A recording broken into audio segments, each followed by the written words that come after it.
What the Sergeant at Arms is all about. Ready? 3, 2, 1. Mr. Gaynor, thanks for having us back here in your office.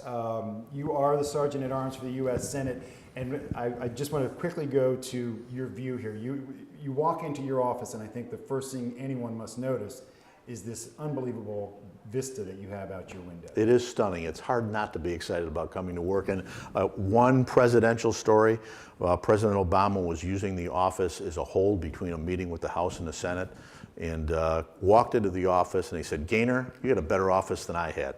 And I'm blessed. Most of the members of Congress do not have an office in the Capitol. The leadership of the Congress does, and then a few of us stiffs who help try to make the thing run have a pretty good spot. So, people see you, I think, all the time. You are the person who escorts dignitaries who visit the Capitol here. We saw you recently with Hamid Karzai. We see you escorting the President for the State of the Union.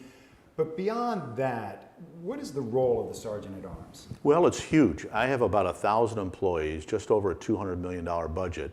And those 1,000 employees, career public servants, help keep the place running. For instance, the phone system in the Senate is run by our office.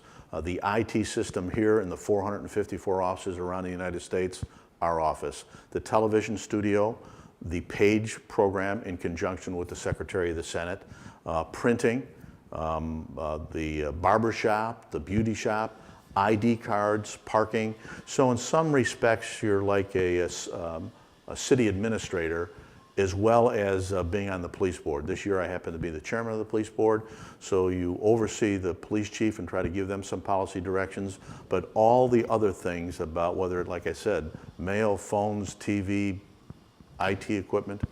Now, I was reading a little bit about the Sergeant at Arms. You have the authority you're the chief law enforcement official here at the Capitol, and you have the authority to arrest the President of the United States. Is that correct? That is correct. Have you ever had to exercise or come close to exercising that No, authority? we have not, blessedly, but maybe my 44 years in law enforcement would prepare me for that. And we look around this office, and you have so many artifacts in here. What is the history of this office and the people who have held this position prior to you? Well, there's on the wall outside, there's a whole list of the various people. It's been a Senate office. It is, can we try that again? Yeah. The history of the office is varied. It has been an office of senior members who are senators, but it's also dating back to World War II when different naval committees sat in here. And right now, sometimes I get a little bit nervous. They suggest I keep the door closed because if a senior member walks through, he might say, "Hey, I want Nice Gaynor's office." Yeah, it's a nice office. It certainly is. I see a lot of men on this. I think I saw one woman. Is that right? Has been a sergeant. Has there ever been a woman sergeant at arms?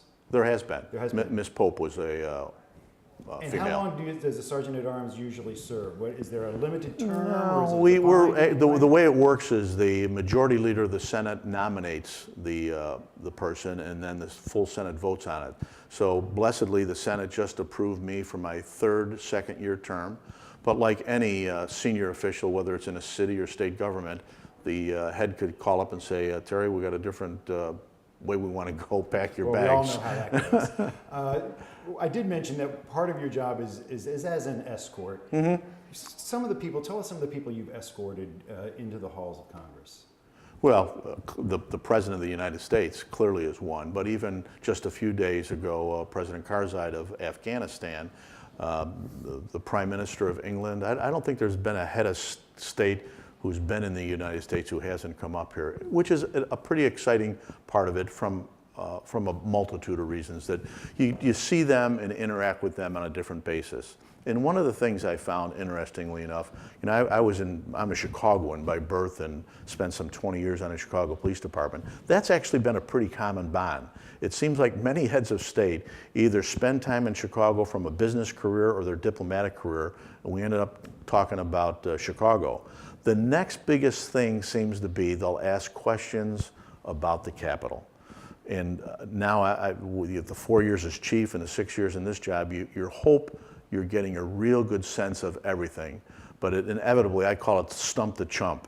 They'll be walking along and they'll ask you a question. You'll say, "Darn, that's one I don't know." And even as we walked out with President Karzai, as we were walking, he pointed to a picture and he said, "Who's that?" In that particular picture, I don't know. So we talked about that a little bit, and he said, "Okay, that's your homework assignment. You got to figure that out." And one time, walking with one of the prime ministers of England, we were walking along, and I was talking about the Minton tiles, which are the tiles on the Senate side. And then it turns out they're from England. He knew the place, knew the factory, knew the history of it, and started telling me about it. And so again, I said, okay, it was a lesson learned. So you actually get an opportunity to chat these people up? You do, because sometimes what happens is the members or the committees aren't ready to meet with them, and then we may go and sit in a particular office. Now you can sense when they want to talk with their staff, but a lot of times they're very engaging. I mean, that's how they got to their positions. And blessedly for me, their ability to speak English far outshines any foreign language ability I have. But you just see them in a different light. I don't get into policy issues, but it's just an interesting exchange. It's almost a chat, and like it was with President Karzai. We talked about a variety of different things that just any two adults might talk about. And are there heads of states or people who now recognize you, know you've seen more than once, that you have ongoing relationships with? Well, some who have been up here repeatedly. I think of the King of Jordan. He's very open and friendly, and actually, when I did some work in the Middle East, he was very helpful in that. So you can call on his staff. But normally I'm dealing with staff. So here's not to get overblown with who I am. I have a nice office. I'm the Senate Sergeant of Arms, but I am a staff member to the members of Congress, and I'm a staff member to visiting heads of state. So I try to stay in my lane, but you get kind of gray-haired and old enough where you can maybe have a bit more freedom. But I recognize that I'm a small piece in this, and sometimes I just need to be a fly on the wall and stay the hell out of the way. I would be remiss if I did not remind our viewers that your roots in D.C., you talked about Chicago, but your roots in D.C. go beyond just your work here on Capitol Hill. You, for many years, were the second in command of D.C. Police Department with Chief Ramsey. That's right. They're deep. I mean, I love this city, and having been the chief of the Capitol Police for 4 years, or the number 2 in the D.C. Police Department, it's given me a great perspective. This is home now. This is where my wife and I live. Eventually, I believe we'll go back to Chicago. That's where a lot of family and brothers and sisters are. But this is home to us, and it has been for about 12 years. Now, you were telling me before the interview about your bloodlines in the Chicago Police Department. Yes, for the last 105 years, there's been a member on the Chicago Police Department. My grandfather, my 4 uncles, my 4 brothers. My son-in-law is on there now, two different cousins. So it has really been something very important to us. So there's been a gainer on the Chicago Police Department for more than 100 years. Yes. And you have other relatives that are in law, like children and... Yeah, my oldest son, John's an FBI agent. I have a son, Tom, who is a DC police officer, a son-in-law who's a Chicago police officer, and myriad cousins, nieces and nephews on the Illinois State Police. It is the family business, and regretfully, business has been good.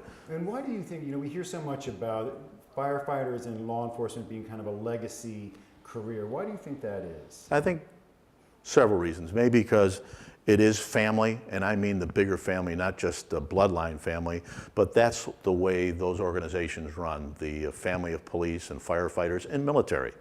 And maybe, it's maybe the Shanty Irish or the Italian in so many of us that it's just been part of our service.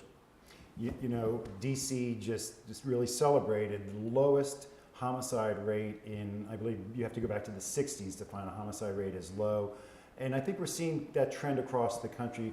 When you sit here and you look at the district and how things have changed from when you were on the force, why do you think crime, especially the violent crime, the homicide rate, has gone down so much? Yeah, there's a myriad of reasons. Number one, clearly great leadership under Chief Lanier and her command and the officers on the street. They get it. But they're working closely, I believe, under a series of mayors and city councils where they link improving schools and public health, keeping families together. All of that has a piece of this, which makes the whole crime issue or gun violence so complicated. It all works together. And whether it's Chief Lanier's community policing or the work they do in their PSAs, that's all part of it. It's a very caring public too. You know, people don't sit back and assume that the cops or the firefighters are going to do it. I think people are much more involved, and I think the media gives it the right attention, and the media holds us as accountable when we don't do a good job. That's positive. What's next for you after this, do you think? You know, I'm happy here. I hope I can serve another 2 years, and then we'll see what happens. Listen, I've been blessed, and even as I try to mentor folks, just work hard at the job you have, and we'll see what comes. I'm getting a little long in the tooth, so it may be time for me to consider going out to pasture at some point. Well, Chief Gaynor, we appreciate you taking Thank time you, with us. Good Mark. to see Thank you again. for all you do. All right, more of News Plus right after this. Good?